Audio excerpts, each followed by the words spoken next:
आपके हॉस्टल में क्या हालत है, थोड़ा बताइए मुझे। बहुत खराब है, हॉस्टल की हालत बहुत दयनीय है। हम लोग बहुत बुरी स्थिति में रहते हैं सर। यहाँ की जो प्रशासन है उसके द्वारा बीच बीच में मानसिक प्रताड़ना दी जाती है हॉस्टल आप सबके साइड से लोकसभा में मैं कौन सा मुद्दा उठाऊं?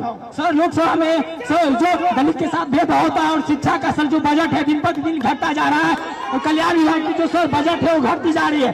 दलित की शिक्षा तो दलित की शिक्षा योजना स्तर पे मिलती है लेकिन उसको जमीनी स्तर पे नहीं मिलती। राहुल गांधी का कल दरभंगा में चेतकर कल्याण छात्रावास छात्रों के साथ संवाद करना था। इस संवाद को लेकर के 144 धारा पूरे दरभंगा में लगा दिया गया था। ऐसी परिस्थिति में राहुल गांधी ने सड़क यात्रा से सीधा हॉस्टल तक पहुंचे। आप में से कोई बोलना चाहता है? आ जाओ आ जाओ।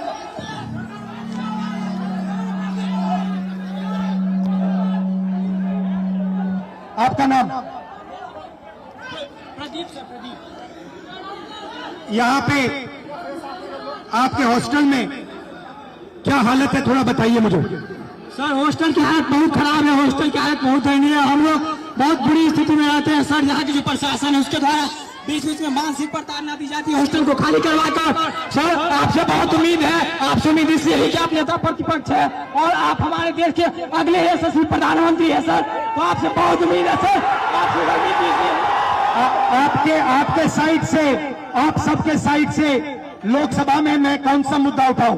सर लोकसभा में सर जो दलित के साथ भेदभाव होता है और शिक्षा का सर जो बजट है दिन पर दिन घटता जा रहा है और कल्याण विभाग की जो सर बजट है वो घटती जा रही है। दलित की शिक्षा तो दलित की शिक्षा योजना स्तर पे मिलती है लेकिन उसको जमीनी स्तर पे नहीं मिलती है सर। ये जो नई शिक्षा नीति है इसमें सर दलित विरोधी है, इसको डिजिटलाइज करने की बात की जा रही है जबकि हमारे समाज में सर बहुत से लोग डिजिटल से ही बहुत दूर है, उनको डिजिटल का डी भी नहीं पता है। तो उसके लिए सर कुछ किया जाए और जमीनी स्तर पे किया जाए सर। आपसे उम्मीद है सर आप कर सकते हैं सर। ये जो पूरा शिक्षा का सिस्टम और स्वास्थ्य का सिस्टम प्राइवेटाइज हो रहा है, इसके बारे में आप क्या सोचते हो? सर ये सर प्राइवेटाइज करने का सर ये सरकार की जो मंशा है सर उसे SC/ST OBC को दूर रखा जाए सिस्टम से सर। हम लोग शुरू से सिस्टम से दूर रहे, न हमारा मीडिया में कोई है, न हमारा उद्योगपति कोई है, न हमारा बड़ा बड़ा ब्यूरोक्रेट्स में कोई है। तो सर हम लोग को जो उसमें भागीदारी है वो देनी चाहिए सरकार को।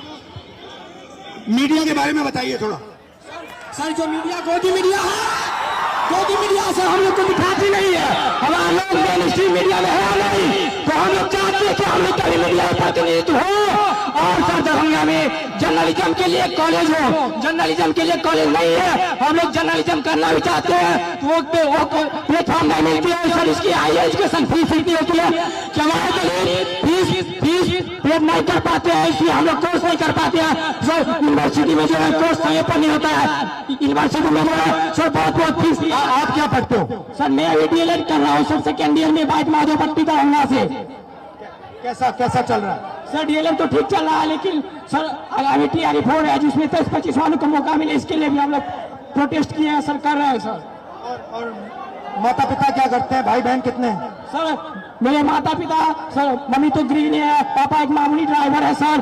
पापा जो है 300-400 दिहाड़ी पे काम करते हैं सर। हम लोग बहुत गरीब तबके से आते हैं, अगर ये हॉस्टल नहीं होती तो हम लोग को एक ऐसा प्लेटफॉर्म नहीं मिलता, हम लोग नहीं पढ़ते, इसलिए ये हॉस्टल है। और सर एक और मांग आपसे हम लोग करना चाहेंगे कि सर ये हॉस्टल है, हम लोग यहाँ मैट्रिक इंटर ग्रेजुएशन कर लेते, क्या मैट्रिक इंटर ग्रेजुएशन के लिए हम लोग को नौकरी मिलेगी? नहीं मिलेगी।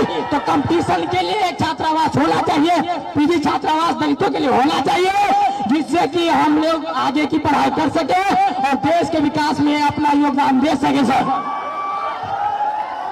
भाई बहन और पापा मामा से मेरी नमस्ते कर देना। Thank you brother.